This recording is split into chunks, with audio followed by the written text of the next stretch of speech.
Welcome to Creature Teachers. My name is Talia, and with me is Rick Roth of Creature Teachers. And today's episode, we're talking all about adaptation, or how animals adapt to their environment.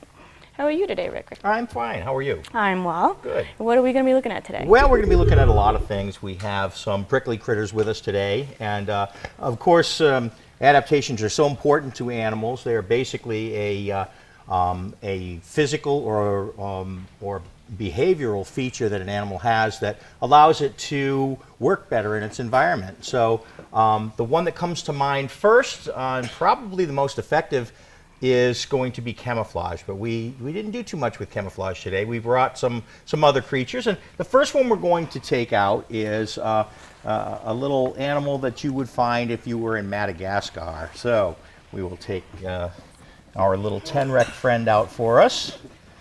And let's see, do you want to come out? Come on out. Here we go. Okay.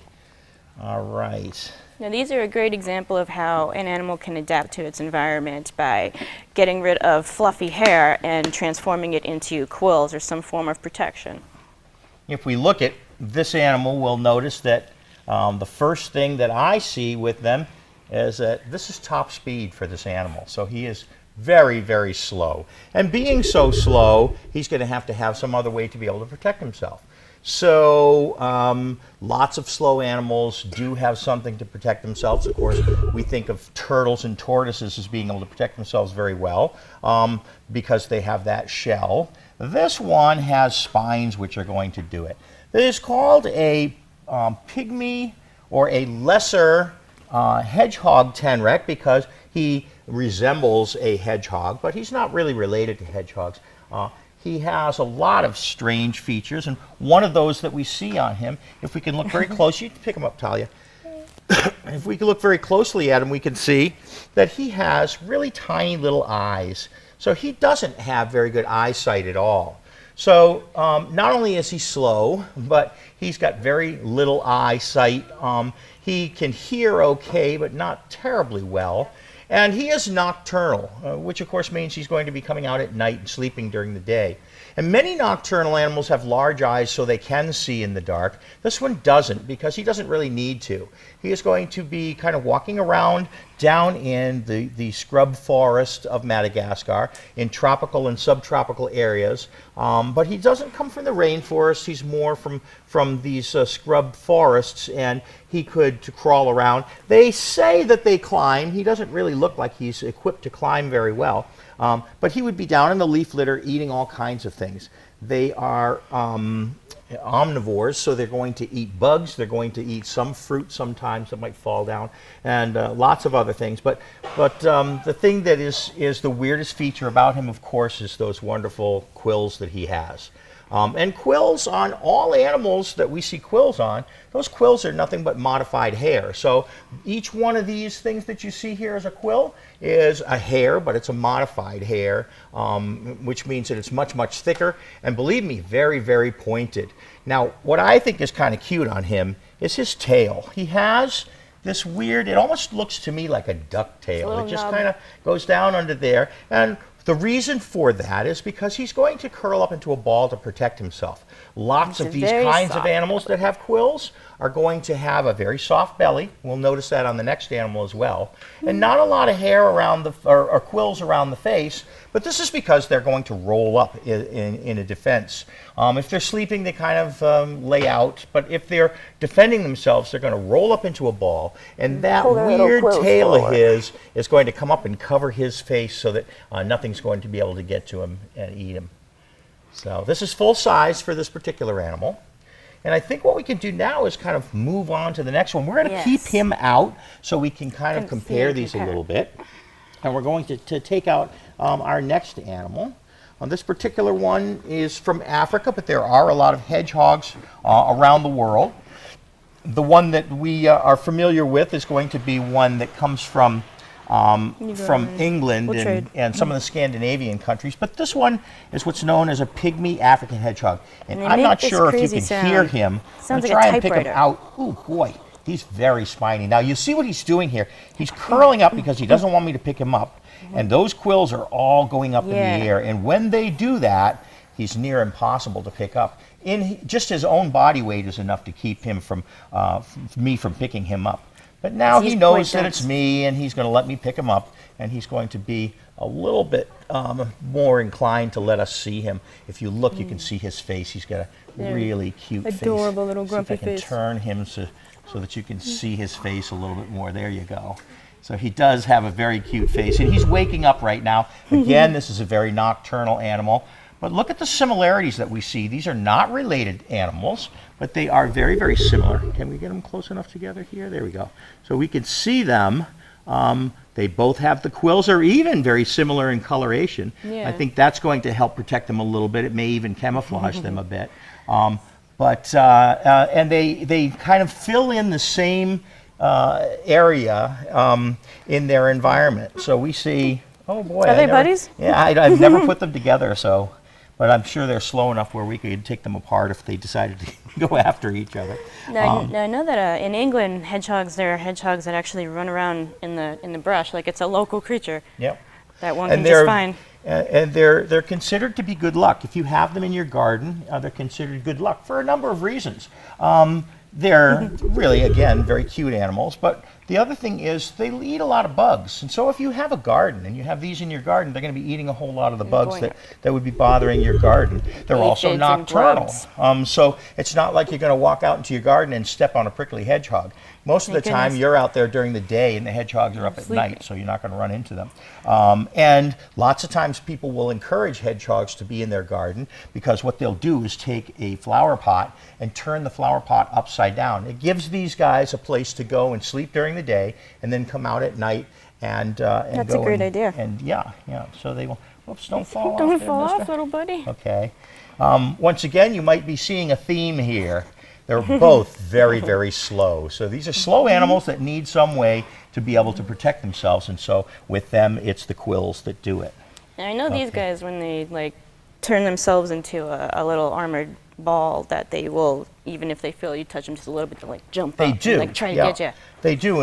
And what they're doing is they're trying just making sure that you have a good barrier. Yeah, and they're going to lift their body up to prickle you. So if you were a fox or a coyote or something and you came in, you might want to smell them to see if there's something good to eat. They're going to poke you right in the nose. Yep, and the tender it is spot. going to be a good deterrent. They're not going to be able to prickle you. You will notice though, and you can probably tell, Talia, if you pat this one, it does have quills, but they're not as solid as these ones. They're much softer than these quills are. These all grow in one direction, and these are all over the place. The hedgehog is a lot of that is because he's got his quills up. They have a tendon that kind of runs down their back, and when they want to, they can tighten up that tendon, and all the quills will go up into the air, and that makes them very, very hard to hold or pick up. But very, very similar here. One of the things we notice on these is that they do not have a barb on their quills. And the next animal we're going to bring out does. There's a reason for that. These guys really don't want to lose their quills. I'm sorry. Their quills are their hair. And because their quills are their hair, they don't want to lose that. So if they do come up and touch that animal in the nose, it's going to deter the animal, but it's not going to, they're not going to wind up losing their quills.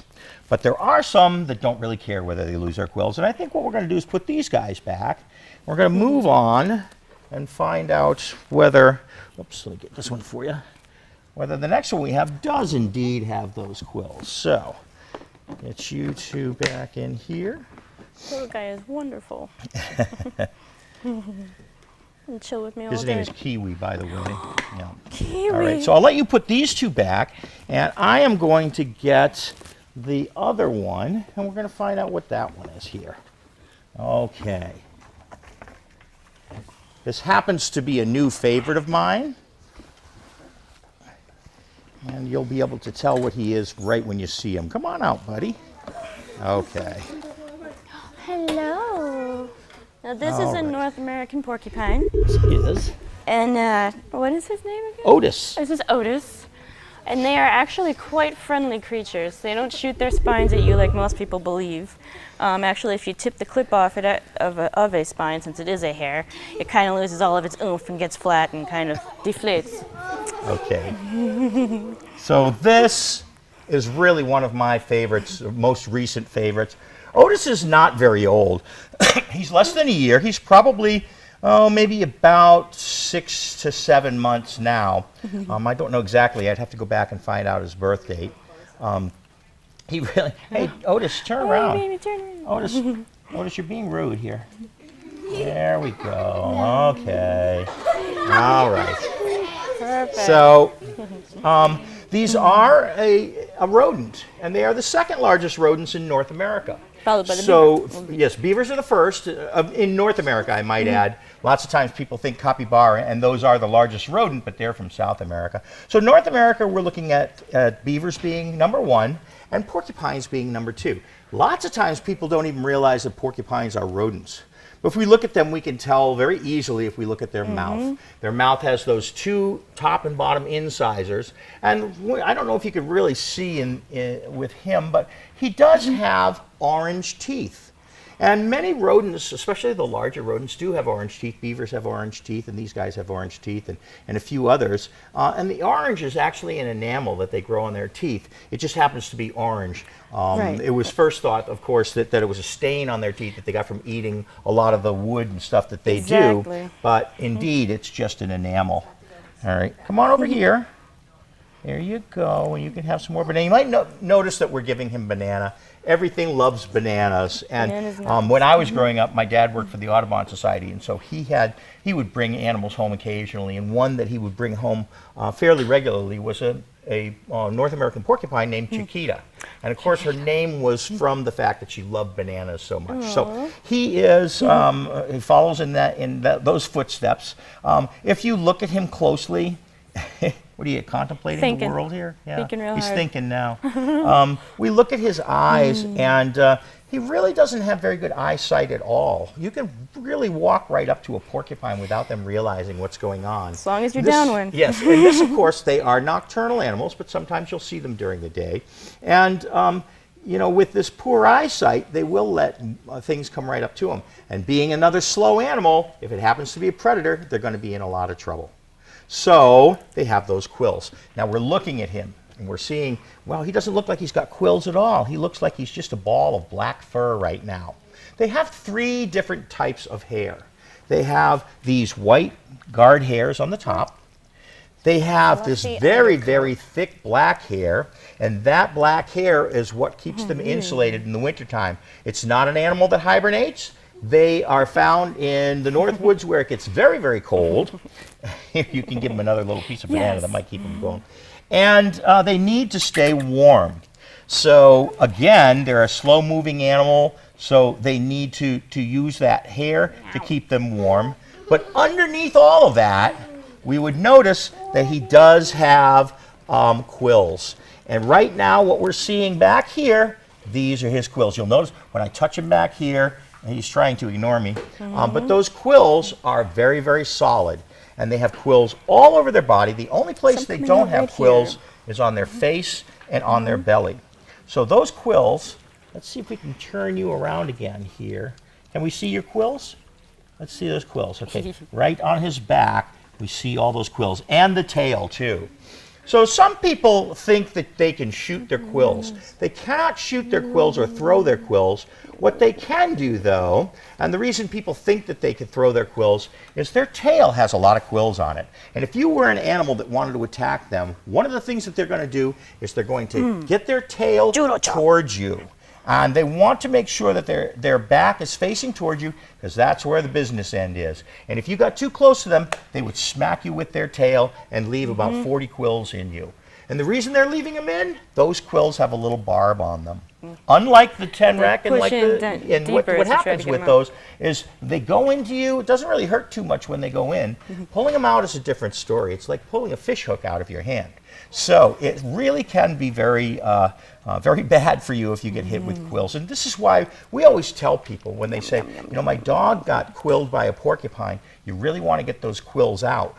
Because the barb on the quill is going to continue to move that quill forward. So if they have quills around their face, those barbs can still go right into the eye or into the nasal cavity or even into the brain. And animals have died many days later from a porcupine quill. So they do a good job of defending themselves quite well. But as you can see, they're pretty friendly. Yes, he is very friendly. Like with all of the animals that we get, we want to get them in a captive situation. We don't want to take them out of the wild for a lot of reasons.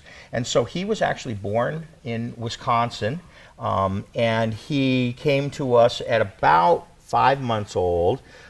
He was bottle raised at first, and so you could see how effective that is in making sure that he's handleable. And let me tell you something, with a porcupine, you really want to make sure that you can handle them. Make sure you can put them, handle them properly. All right, there he goes, eating more of his banana. He would probably eat 2 or 3 bananas. How big does he get generally? He gets pretty good size. Again, he's quite a bit smaller than the beavers are. Beavers can get to be 50 pounds. He can get to be about 25 pounds, and that's really good size here. And there is one animal that you'll see. Now, you'll see what he's doing now. Lots of times what he does when he goes to play is he spins around. And what he's trying to do is he's trying to spin to turn his back towards you. And the reason for that is because that's the most effective way to get you if you were a predator. So that's one of the things he does when he plays. The other thing he does is he comes up and he grabs onto you. He'll grab onto your leg. Sometimes he'll whine. But this grabbing that he's doing right now, when he grabs on, what he's doing is he's protecting his belly. Let's say he went up and grabbed onto a tree. When he grabs onto a tree, he's protecting his belly and he's protecting his face. And remember, those are the 2 places that he doesn't have any quills. So if something came up and tried to get him, they'd have to get through all those quills, and he wouldn't have to worry about his belly or his face. There is an animal, however, that is very, very effective at eating porcupines. Is there? There is, and one of the reasons that we like to use him is because we like to talk about this predator-prey relationship. The animal that is so good at eating porcupines is actually what we call a fisher. Sometimes called a fisher cat. Yes. Now, the reason that that's important is because right around the turn of the century, right around 1900s, there was a big problem in the Great North Woods. We were seeing a lot of degradation in the forests. Forests the lumber industry the lumber was companies exploding. were all up in arms. What's going on? Why are our trees dying? And they noticed that the porcupine populations had really skyrocketed. And of course, porcupines eat trees, and they're very, very good at that. And if you wind up eating a tree, you're going to affect everything in the forest. So why were these porcupine populations up so high? Well, what had happened was they had trapped out most of the fishers in the lower 48. So they had no predators there whatsoever. were no predators for the porcupines. And so they reintroduced fishers to many of these test areas, and they found out that porcupine populations dropped by 55% in 2 years. This is huge when you think about it. So this goes to show you just how much of an effect one animal can have on an ecosystem. Collapse the entire ecosystem of one too many. So we love him. We wouldn't want to see him getting eaten by a fisher. But as far as the balance of nature, it's very, very important to have those predators there too. All right, let's see if he wants to go back in. I know he wants more banana, but I think he ate the whole thing, didn't you? He ate the whole banana? He ate the whole banana. All right, are you ready to go back? Here you go. You can go back. No, I know you. In we go. In we go. Good boy. There we go. He usually is pretty good at this too. All right. And now it's not just spines that are going to be effective at keeping things away. We've talked about tortoises and turtles having that huge shell. carapace. Well, the next animal we have has a shell as well. It's not a tortoise, it's not a turtle, but it has a shell that's just as effective as a tortoise or a turtle's. And let's see if he wants to come out. I'm going to pick him up. Now, this is a very cool creature indeed. And put him out here on the table. All right. This is a 6-banded armadillo. Hi, buddy. This is Doug. And Doug is our 6-banded armadillo. And I always love to ask kids what an armadillo is, because we get a lot of... What do you think an armadillo is? It's a creature that can roll up into a ball to protect itself, and it has the armor on its back. It has armor on its back. But what is it? Is it a dinosaur? Is it a reptile? Is it a... What is it? What do you think it is? It is a mammal. Good job. It is a mammal. And if we looked at it, most of the time we wouldn't be able to tell. Now the giveaway here is that we're seeing hair on this animal. Right. So Lots of times, like something like a 9-banded armadillo has very little hair. It's hard to tell whether it's a mammal or not. I've also found that as he gets older, he loses a lot of hair, just like the rest of us. But with him, we could still see some hair on him, and we can tell that he is indeed a mammal. All right. He's very warm. He is from South America. Now, we do have armadillos here in the United States. The one that's the most common and we see fairly regularly. If anybody's been to Florida, you might see these things on the side of the road, or Texas, you'll see them there too. Those are 9-banded armadillos. They're a little bit larger. They tend to be more gray, and we count the bands on them. We know that they're larger. Now, I think they are a little bit larger too. They've got a different shaped head as well. Now, we said that these could roll up, correct? Is that what you said? That they could roll up? There's one species that can actually completely roll up into a ball, and that's a 3-banded armadillo. They're very small, really, really strange. They look like a giant water flea or something. They're a really weird-looking creature, especially their front feet. Definitely. They've got claws that you think should have color on them, you know, yeah. to paint their toenails. But anyway, Doug has big claws too. He Here, has I'm going to lift very him up so we can powerful look at these claws for claws. digging. If you could see the claws on the front of this, you'll notice just how large they are. And they're there for a reason. These guys they're diggers. And so, oops, you're going to rip my microphone out here. They are diggers, and this is another way that they can hide and get away from things. Once again, you'll notice just how fast Doug is. Now, they can move quite a bit faster than this, but still not fast enough to get away from many predators. So the thing that's going to help them is that back. And if you were to be able to feel him, I think he looks like a basketball or something here. He's got a very, very hard armor plating. And that's just layer upon layer upon layer of skin. That's what makes him so hard there. But what he's doing is he is very effectively protecting his belly. Now let's see if we can turn you over here. There we go, Doug. Okay. Where are you going, Doug? Let's see if we can scratch your belly there for a minute. Usually if we scratch him for a second, yeah, he's good with that. All right. So we can see just how soft the belly is on him. He's got very, very soft skin here. He's ticklish. And there we go. Let him go over there. And that is how he protects that belly. Now, armadillos are omnivores too. One of the other ways, and one of the things we talked about an adaptation being behavioral too. Lots of times, the things that these animals eat are an adaptation as well. Because if you're an omnivore, you can eat just about anything, and it's going to help you. And if you're in an area where you might not have things like you might not have a whole lot of insects, for instance, in an area, they can eat something else, or lots of fruits or something. They can wind up eating something else. Invertebrates, anything that's available, anything that can't escape. If you're an animal that's very specific about what you eat, that's not a very good adaptation because it means you're very, very limited as to your food supply. Now, why is his belly completely naked? It's just the way they are. They have that soft belly so they can run along. They're not going to scrape on things. This particular one, most are nocturnal.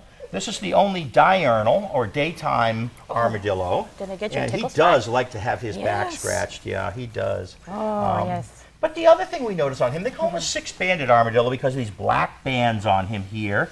And if you were to be able to feel those, you'd notice that this part of him is solid. Very fleshy. But the dark one is very supple skin. That allows him to articulate those bands, so he can now move back and forth. Unlike a turtle, which obviously can't do that, these guys they have a lot more mobility because of that.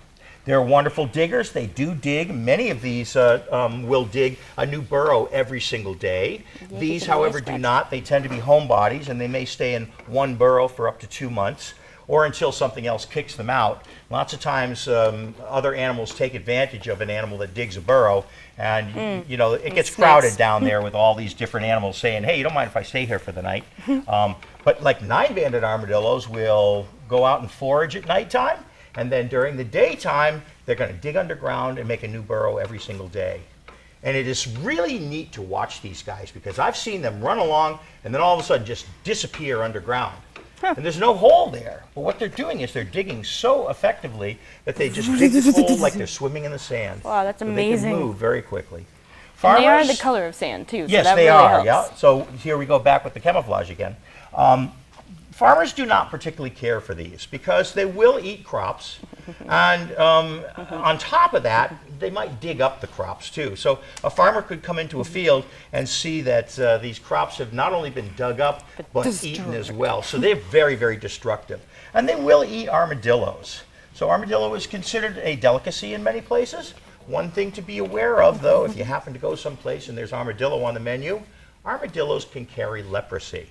And they're noted for that. Now, of course, he doesn't have it because he was born in captivity. And we do have all these animals inoculated against things. But in the wild, there is a possibility that people can get leprosy from eating armadillo. So I wouldn't recommend it. Yes. Yeah. Leprosy is a pretty bad disease that people can get too. So some of these things can carry some other diseases. Yes? How old do they attempt to get up to? Good question. I'm not really sure. I've heard that they can live to be 15 years old. This is my first armadillo that I've had. So, and he's 3 years old right now. So he's got a while to go. Yeah. What does leprosy do? It kind of makes your skin look really weird and stuff. In extreme cases, it can cause body rot. Yeah, and it can actually kill you. So, but there's cures for it today. Yeah, and in we're old safe times, today. they didn't have a cure for it. No, so it was much very rampant. easier now to contain it. All right. Okay. Well, I think we're going to wind up putting him back. Yeah, he's backing up here. And we have one more. I think we have time for it. Do you want? Yeah, Okay. yeah. All right. So let's take him out. Let's do that. From one extreme to another, we see a completely different adaptation. You know, I always say this, but this is one of my favorites. We have a lot of favorites, so you may hear me saying that with a lot of these different animals. But I've had this one for some time, and anybody out there want to tell me what she is? Ooh, lots of hands went up way back there in the green. Yeah, Flying squirrel? she is a flying squirrel. Now, she looks very, very similar to an animal that is very common as a pet these days, called a sugar glider. Actually, you have several of them. I do have. I have sugar gliders at home, and even though they are similar, they're completely different. Totally different animal, actually. Yes, this one right here is a rodent. So this one would be much more closely related. Oh, you digging out there? Yeah. Doug does have a tendency to bust out, so we're going to not pay any attention to the man behind the curtain here. But this right here looks an awful lot like a sugar glider, but it's more closely related to that porcupine. Where are you going? Oh. Why don't you go say hi to Talia? Yes, come say hi Go to say me. hi. There we go. Yay! All right. Now she You has don't a have any really pockets, cool so you gotta tail. watch out she won't go in your shirt. Okay. So, rodents are really, really wonderful creatures and very diverse, and this happens to be a rodent. Now, one of the things that I like to see with her, come on over here again, I want to show you something, is some of the neat adaptations that a flying squirrel has. Flying squirrels have a flap of skin right here. It goes from The front foot to the back foot. That's called a patagium. And that patagium, there you go, that patagium allows her to jump and glide. They really shouldn't call them a flying squirrel. They should call them a gliding squirrel. Yeah, because they because they can't will flap just their wings and fly. glide on the They air. just glide, really. And that's what she's going to do. She is very nocturnal. That is She has another huge neat adaptation. eyes. If we look at her eyes, we can see just how big her eyes are. She's got these really monster eyes. And that lets a lot of light in. And because it lets light in, it makes it so that she can see at night. Now, we were talking about the tenrec before, and we said the tenrec didn't really need to see, but the tenrec Right. isn't jumping out of trees. No, and the if you're tenrec's got jumping out plenty of of trees at protection. night, you want to be able to see what's in front of you. So that's why she has very good eyesight. Yeah, I love her tail. Her tail is Yes. so interesting. I think that's the Absolutely neatest adaptation flat. they have is that flat tail. And if we see her back over here, we can see this tail right here. We can see just how flat that tail is. That allows her to be able to use it like a rudder. So she jumps out of the trees and she moves from one tree to another. If she sees something and she doesn't want to land in that tree, she can use that tail like a rudder, turn, and head in a different direction. It also gives her a little more lift too, so that she can, and you notice what she's doing here. She keeps on wanting to go in my pocket. Once again, we have bright lights here. She's very nocturnal, and she wants to come out at night. So when we're seeing her out during the daytime, it's because we have brought her out.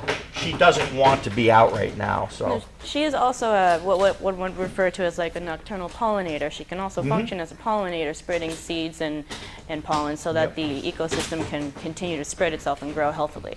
And one of the things that she does move around in the forest, which is very important, is not necessarily seeds, but spores. One of her favorite foods is mushrooms, and she winds up moving the mushrooms around because she eats the mushrooms, and then she'll go someplace and poop. And when she does, the spores that she's eaten are now being spread around. And believe it or not, funguses and mushrooms are very, very important in our forest. They help to kind of keep the forest all together. They grow underneath the soil, and they allow lots of roots from trees and stuff to absorb nutrients. So if we don't have those mushrooms, it's not a very healthy forest. So she helps to move them around. Important. Yes. Yeah. How old is a flying squirrel? The flying squirrel is 6 years old. Her name is Holly. She is a rescue. We got her from somebody else who had her for 3 years. And she's turned out to be very, very nice. Lots of times these will bond to one person and not like other people, but obviously she likes other people. She goes,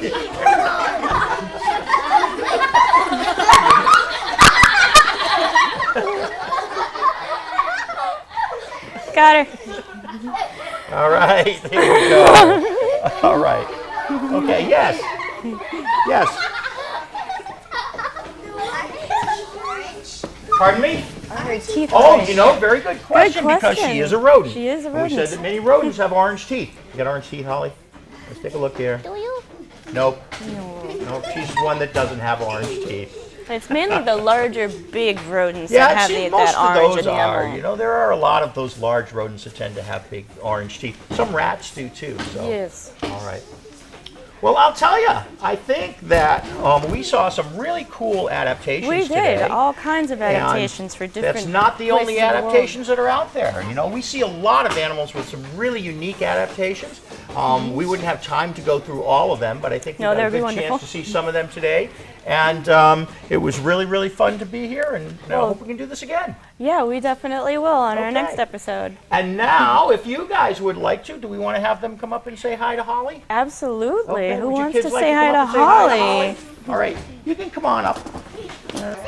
Okay, that's it for this episode of Creature Teachers. Tune in next time to see what we look at next. Thanks for joining us.